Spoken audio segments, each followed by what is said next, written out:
Morning all student, UPSC aspirant, Hindi medium student. Thanks for joining me once again. I remind you in the last class. पिछली कक्षा में हम लोग chapter 4 पढ़े थे और उसका जितने भी क्वेश्चंस आंसर थे सारा सॉल्व की सारा क्वेश्चंस विद आंसर मैं आप लोगों को बताई। सो आज हम चैप्टर 5 पढ़ेंगे जिसका नाम है राज्य, राजा और एक प्राचीन गणराज्य। सो आगे बढ़ते हैं। चुनाव का दिन था। एक लड़का जिसका नाम था शंकर, वह सुबह उठा तो देखा कि उसके नाना नानी वोट डालने के लिए जा रहे थे। दरअसल वे चुनाव केंद्र पर सबसे पहले पहुंचना चाहते थे, इसीलिए वो जल्दी उठ के तैयार होकर वोट डालने जा रहे थे। तो शंकर जानना चाहता था कि आखिर वे इतने उत्साहित क्यों थे। उसके नाना जी ने उसे जल्दी में समझाने की कोशिश की और कहा, आज हम अपने शासकों का चुनाव करने जा रहे हैं। सो आगे बढ़ते हैं। कुछ लोग शासक कैसे बने। लगभग 50 वर्ष से हम अपने शासकों का चुनाव मतदान के जरिए करते आ रहे हैं, लेकिन बहुत पहले लोग शासक को कैसे बनते थे हमने अध्याय 4 में पढ़े। और कुछ राजा संभवतः जन यानी लोगों द्वारा चुने जाते थे, परंतु करीब 3000 साल पहले राजा बनने की इस प्रक्रिया में कुछ परिवर्तन दिखाई दिए। कुछ लोग बड़े बड़े यज्ञों का आयोजित कर राजा के रूप में प्रतिष्ठित हो गए थे। फॉर एग्जाम्पल यानी उदाहरण के लिए अश्वमेध यज्ञ। अश्वमेध यज्ञ एक ऐसा ही आयोजन था जिसमें एक घोड़ों को राजा के लोगों की देखरेख में स्वतंत्र विचरण के लिए छोड़ दिया जाता था। इस घोड़े को किसी दूसरे राजा ने रोका तो उसे वहां अश्वमेध यज्ञ करने वाला राजा को दूसरे से लड़ाई करनी पड़ती थी। अगर उन्होंने घोड़ा को जाने दिया तो इसका मतलब यह होता था कि अश्वमेध यज्ञ करने वाला राजा उनसे ज़्यादा शक्तिशाली था। इसके बाद उन राजाओं को यज्ञ में आमंत्रित किया जाता था। यह यज्ञ विशिष्ट पुरोहित द्वारा संपन्न किया जाता था। इसके लिए उन्हें उपहारों से सम्मानित किया जाता था। अश्वमेध यज्ञ करने वाला राजा बहुत शक्तिशाली माना जाता था। यज्ञ में आमंत्रित सभी राजा उसके लिए उपहार लाते थे। इन सभी आयोजनों में राजा का मुख्य स्थान होता था। उसे सिंहासन या बाघ की खाल के एक विशेष आसन पर बैठाया जाता था। युद्ध क्षेत्र में राजा का सारथी ही उसका सहचर होता था।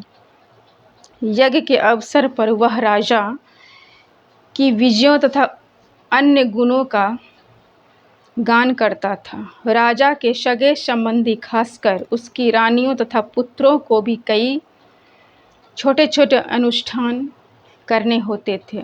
अन्य सारे आमंत्रित राजाओं का काम सिर्फ बैठकर अनुष्ठान को, यज्ञ को पूरी तरह प्रक्रिया को देखना भर था। राजा के ऊपर पुरोहित पवित्र जल छिड़क कर के साथ साथ अन्य कई अनुष्ठान करता था। विष अथवा वैश्य जैसे सामान्य लोग उपहार लाते थे, जिन्हें पुरोहित शूद्र मानते थे। उन्हें कई अनुष्ठानों में शामिल नहीं किया जाता था। वर्ण के बारे में हम लोग जानते हैं। वर्ण क्या होता है। वर्ण जो पुरोहित ने लोगों को 4 वर्गों में विभाजित किया था। जैसे उनके अनुसार वर्णों को बांटकर अलग अलग कार्य सौंपे जाते थे। पहला वर्ण ब्राह्मण का होता था, दूसरा क्षत्रिय, तीसरा वैश्य और लास्ट चौथा शूद्र। इस समय उत्तर भारत में खासकर वर्ण के बारे में विस्तृत आगे बताएंगे।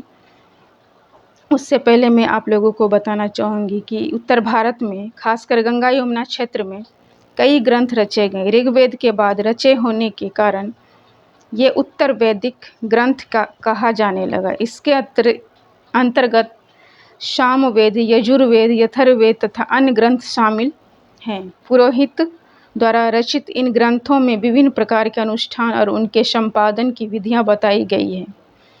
इनमें सामाजिक नियमों के बारे में बताया गया था। उस समय समाज में कई समूह थे जिन्हें पुरोहित, योद्धा, कृषक, पशुपालक, व्यापारी, शिल्पकार, श्रमिक, मछली पकड़ने वाला तथा जंगल में रहने वाला लोग शामिल थे। जहाँ कुछ पुरोहित तथा योद्धा वैभवशाली थे, वहीं कुछ कृषक और व्यापारी भी धनवान थे। दूसरी ओर पशुपालक, शिल्पकार, श्रमिक, मछली पकड़ने वाले, शिकारी तथा भोजन संग्राहक निर्धन थे। पुरोहित ने, जैसे कि पहले मैं वर्ण के बारे में बताई थी, 4 वर्ण विभाजित थे। उन वर्ण के अनुसार प्रत्येक वर्ण के अलग अलग कार्य होते थे।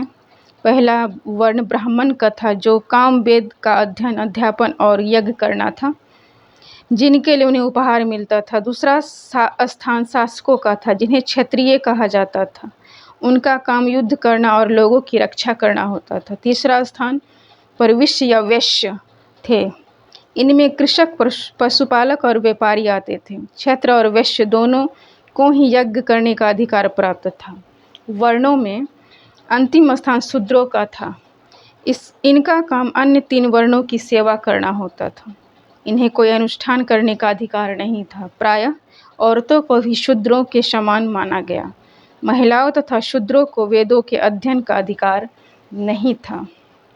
पुरोहितों के अनुसार सभी वर्णों का निर्धारण जन्म के आधार पर होता था। उदाहरण के तौर पर ब्राह्मण माता पिता की संतान ब्राह्मण होती थी। बाद में कुछ लोगों को अछूता माना गया। अछूत वर्गों में कुछ शिल्पकार, शिकारी तथा भोजन संग्राहक शामिल थे। साथ ही इनमें वे लोग भी आते थे जो शवों को दफनाने या जलाने का काम करते थे। इन लोगों के संपर्क में अपवित्र माना जाता था। कई लोगों ने ब्राह्मणों द्वारा बनाई हुई इस वर्ण व्यवस्था को स्वीकार नहीं किया गया। कुछ राजा स्वयं को पुरोहित से श्रेष्ठ मानते थे। कुछ लोग जन्म के आधार पर वर्ण निर्धारण सही नहीं मानते थे। इसके अतिरिक्त कुछ लोग व्यवसाय के आधार पर लोगों के बीच भेदभाव उचित नहीं समझते थे, जबकि कुछ लोग चाहते थे कि अनुष्ठान संपादन करने का अधिकार सबका हो। कई लोगों ने छुआछूत की आलोचना की। इस उपमहाद्वीप के पूर्वोत्तर क्षेत्र जैसे कई इलाकों में सामाजिक आर्थिक असमानता बहुत कम थी। यहाँ पुरोहितों का प्रभाव भी बहुत सीमित था। सो आज के लिए इतना ही। अगली कक्षा में चैप्टर 5 का बचा हुआ भाग लेके उपस्थित रहूँगी। तब तक के लिए till then, bye bye, take care, thank you for watching my YouTube channel. Like, subscribe and share. Thanks.